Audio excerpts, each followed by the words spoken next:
My name is Wayne, and this is Type Tested. So more work on the Remington Portable here, and I've gotten to the point where I've gotten everything as cleaned up as I believe I'm going to get, and I'm starting to put things back on. So you notice that the spring plate's back here, along with all the sublevers. Now, as I was testing these out, I noticed that while they seem to work well, there is one aspect that does not seem to work right, and that is the backspace. Now, if I hit it, most of the time it goes, but sometimes it doesn't. And that's what I'm going to look at. So it's not quite as reliable as it should be. Now this typewriter has a little bit of an interesting mechanism in that it's a little bit different from some of the later typewriters and some of the later designs. So what we have here, let me pull this over to the side, I can show you, is we have two racks here. This is a normal escapement rack, and this is a backspace rack.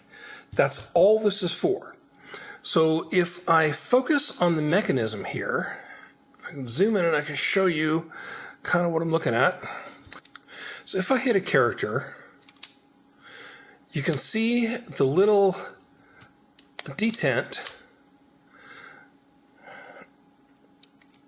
It's kind of hard to see, and if I set this down, I'm going to have levers in the way.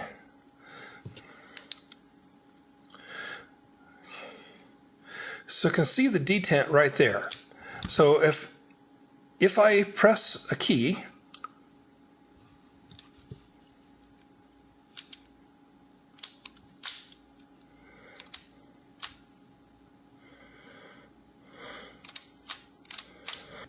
you can see the detent being pulled out of the way. And so this is your kind of typical escapement.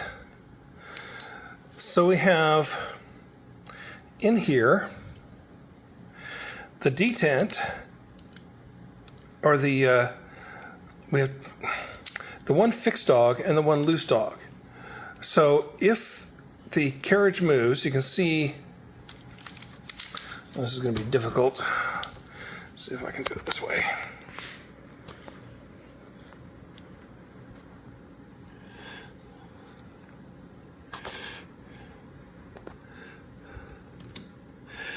Okay, so you can see there's the loose dog, and below it there's a fixed dog that comes up to block the tooth while the loose dog slips past it to then catch the next tooth. So this loose dog will slip to a certain degree. Now, if I hit the backspace, something a little bit different happens. And that, where's the key? That's the key right there. Involves a different pawl, which is also going to be very hard to show on camera. Let's see here. Is right there.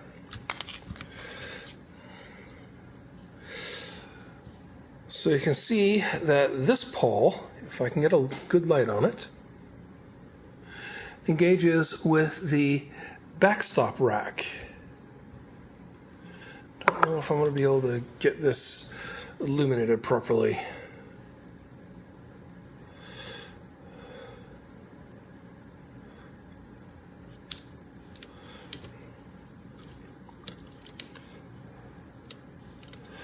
Okay, so there's the...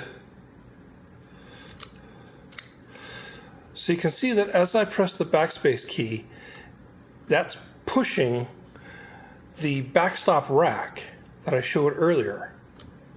And that is allowing the dogs here to slip over the teeth.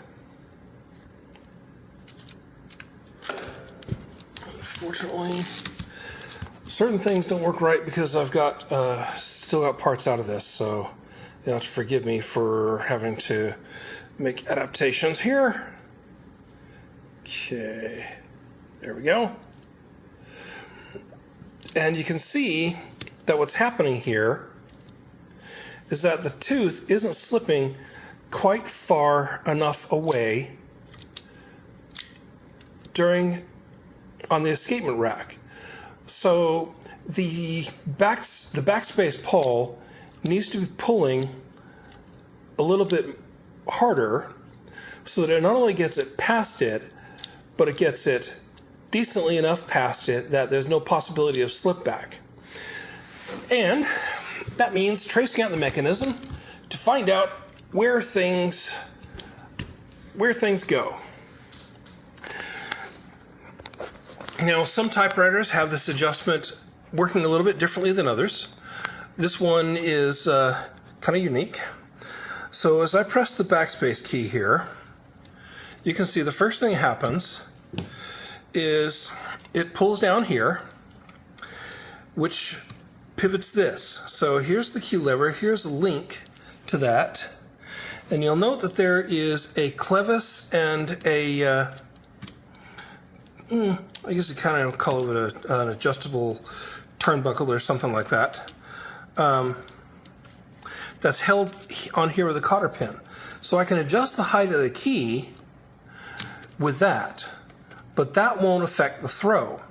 So here's a pivot here and an offset. That's why the bracket's as wide as it is. It then goes to this. Now, here is a solid link and a clevis, so I can pull this off. And then this is pivoted on that little screw here. Zoom in. So there's your pivot screw.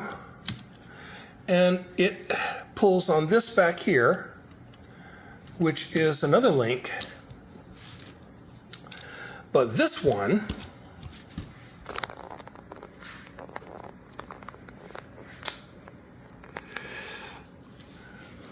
also has a clevis on it, and then it goes back into here, which is kind of hard to see, and pulls this right here, which is the attachment point for the backspace pawl. Now here, if you look, let's prop this up a little bit, I guess. Get some light on it. Right there, see those threads? That's an adjustment point. I actually didn't expect that on this particular typewriter, but that's very handy, because that means I can make this adjustment without bending anything. So that's what I'm going to do.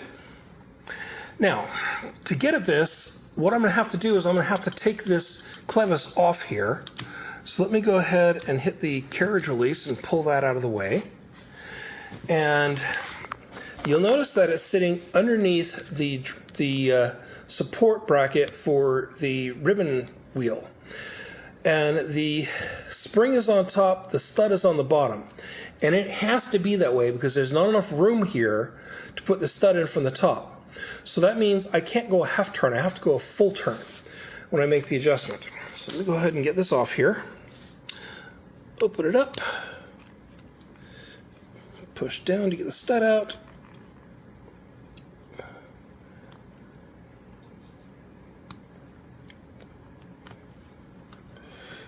Pull forward, and now the clevis is off. So now, if I can get it out of here, I can take this and I can tighten it by a full turn to see what happens. So that's what I'm going to do. Now, this has frozen up over time.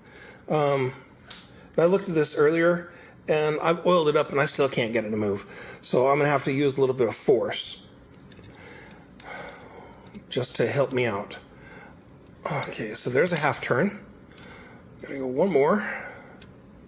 You can see I'm grabbing this little flat spot here. Come on.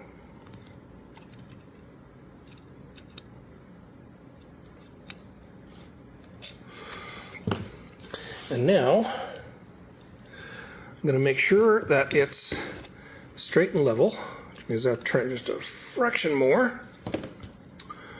Open it up. Oh, don't do this. All right.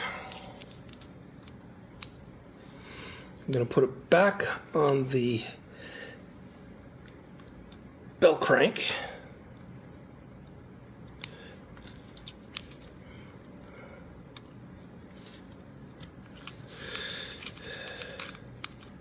Slide it over a bit and lock it in.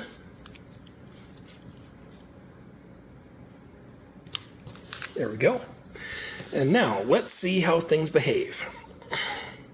So let me focus on the escapement pawl and escapement bracket, and we'll see how we did. It's going to be right there. Okay, so you can just see it. So that was a character advance, my mistake.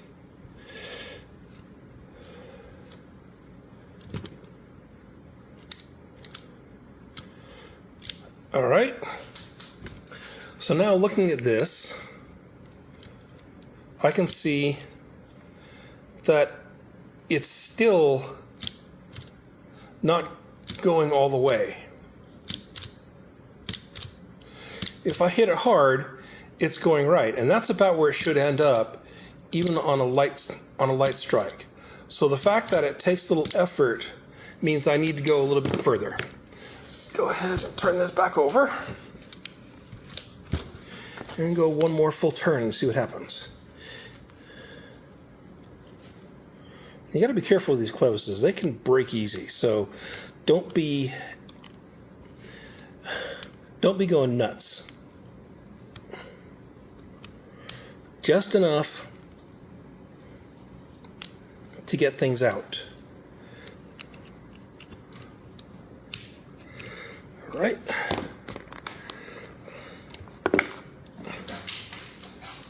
Come here, screwdriver.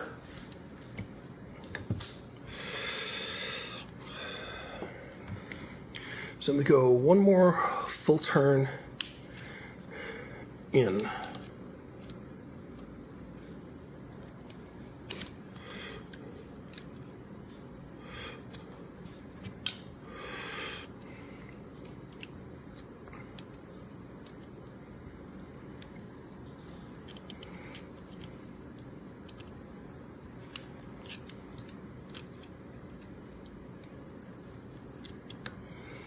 Put this back in place.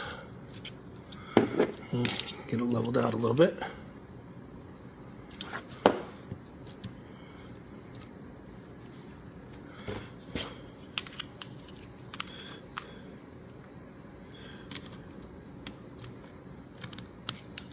Right, that's in.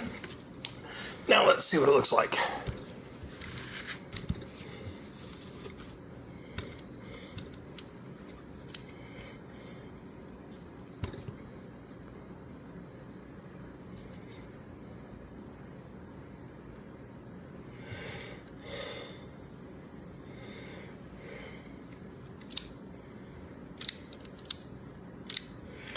Okay, so now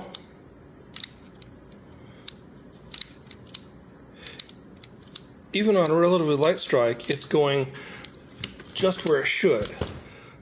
So putting this back out, let's see how we look.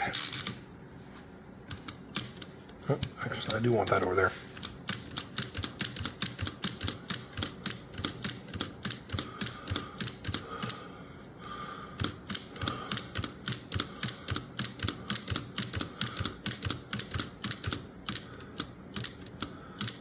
And that seems to be working the way it's supposed to. So, there you have it. Backspace adjustment on a Remington Portable typewriter. Now, I believe this same sort of adjustment will apply to the number 2 and the number 5. I have both of those. I haven't dug into them yet, so I can't be certain, but mostly they're the same. There are some engineering changes, but they kept the general mechanism pretty consistent throughout production. Anyway, once again, my name is Wayne, and this is Type Tested.